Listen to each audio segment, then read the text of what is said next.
am Akiva the Believer. This is Torah Journeys by Rabbi Shefa Gold, and I am reading parsha by parsha every week. This week we are reading Vayeitzei. Before you write me, this little thing on my forehead was not a bar fight. It was a cyst that was removed and is perfectly benign. So no worries. Vayeitzei. And he went forth, which is Genesis 28:10 through 32:3. Shefa writes, Jacob goes on a journey, guided by dreams and visions, and develops a relationship with God. The blessing. Jacob's journey is blessed at its outset with a dream and with a moment of awakening. In the dream, God shows Jacob the stairway that connects the realms of heaven and earth, and then gives him a promise. Through this blessing, we ourselves become that stairway, that connection, with our feet planted in the foundation of earth and our crowns open to the expanse of heaven. Through us, the divine flow pours down into the earthly realms. Through us, the pleasures and miseries of earthly experiences are offered up to the divine expanse.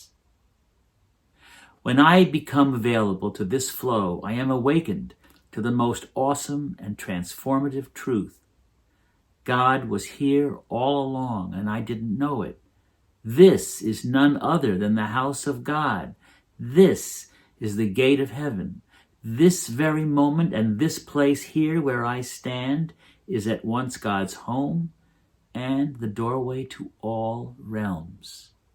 Our journey brings us the blessing of Zeh, this.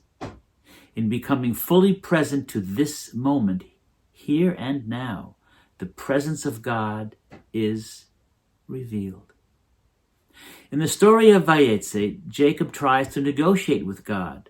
Perhaps he misunderstands the promise that was given to him in the dream.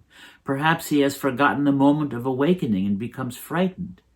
He wants assurance that the right food, clothing, and peace will be available to him on his journey. We all would like to have our blessings offered to us in ways that seem comfortable and familiar. Caught in our fears and desires, we miss the true promise. The promise. I will give you Hamakom, the place, the land of your life. To possess, to know, to inhabit, cultivate, refine. The awesome place that I give you is none other than the house of God. I live there at the heart of every molecule, and I will shine out through the windows of your own eyes when they are open to this truth. And this awesome place is the gate of heaven, connecting all realms and dimensions, heavens and hells, connecting you with your wildest dreams. I will give you descendants. You will be a delicate flower held up to the wind. You will be blown open that your seeds may scatter and take root, blossoming in places you could not imagine. The winds of history and circumstance and coincidence will spread your essence, your song, your sigh, mixed with the pollens of desire to the far corners of the world. Your fragrance will waft through the farthest garden. Through you and your descendants, all the families of the earth will be blessed. I am with you. I do not promise that it will be comfortable, or that you will not suffer. I do not promise that you'll never be hungry or feel despair. I do not promise that your heart will never be broken. My promise is simply that I am with you. In your suffering, in your hunger, your despair, through your wandering, your stumbling, your confusion, I am with you. Anochi imach. Even when you feel abandoned. Spiritual challenge. The spiritual challenge of Vayeitzei calls me to fully engage in the journey, to be taken up by the adventure of living, to open my heart to guidance with each step, and surrender to the momentum and flow of my story. At the same time, I must realize that I have already arrived. Each step, each moment is an arrival.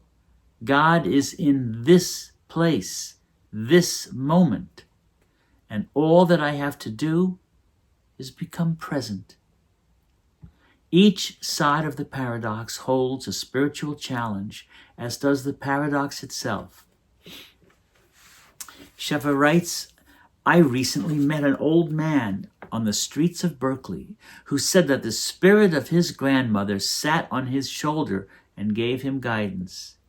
She counseled him that the three most important qualities to cultivate on the journey of life were courage, curiosity, and compassion. Though the man seemed a bit odd, this grandmotherly advice has been invaluable for me. The challenge of journeying requires that I become a student of life, receiving each new circumstance, landscape, or dilemma as an opportunity for learning. My courage will allow me to overcome the paralysis that sometimes accompanies fear, so that I can take the next step.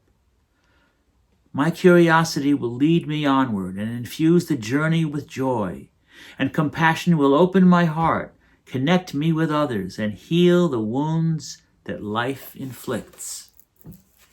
This adventure of life is a journey towards God realization. My commitment to exploration and travel on the roads that unfold before me is absolutely crucial to this realization. And yet, God was here all along, and I didn't know it. God, the ultimate reality, is in this place, this moment.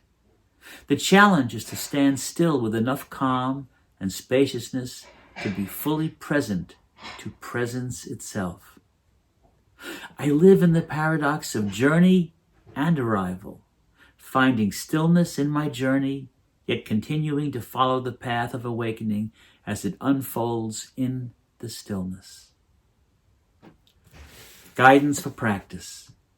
Vayeitzei guides me towards two practices that illuminate both sides of the paradox. One works with the quality of presence, and the other helps us onward with the journey. Heaven and earth breathing. The purpose of this practice is to become the connection between heaven and earth, and to expand the heart wide enough to contain both. Prepare for the practice by breathing gently in and out of the heart. Once you are centered in the heart, begin by inhaling into the heart and exhaling down through your body into the earth. Then inhale up from the earth, bringing the energy of earth into the heart. After a slight pause in the heart, exhale upward through the crown of your head into the heavens. And then inhale the energy of the heavens down through your crown into your heart. Continue this pattern.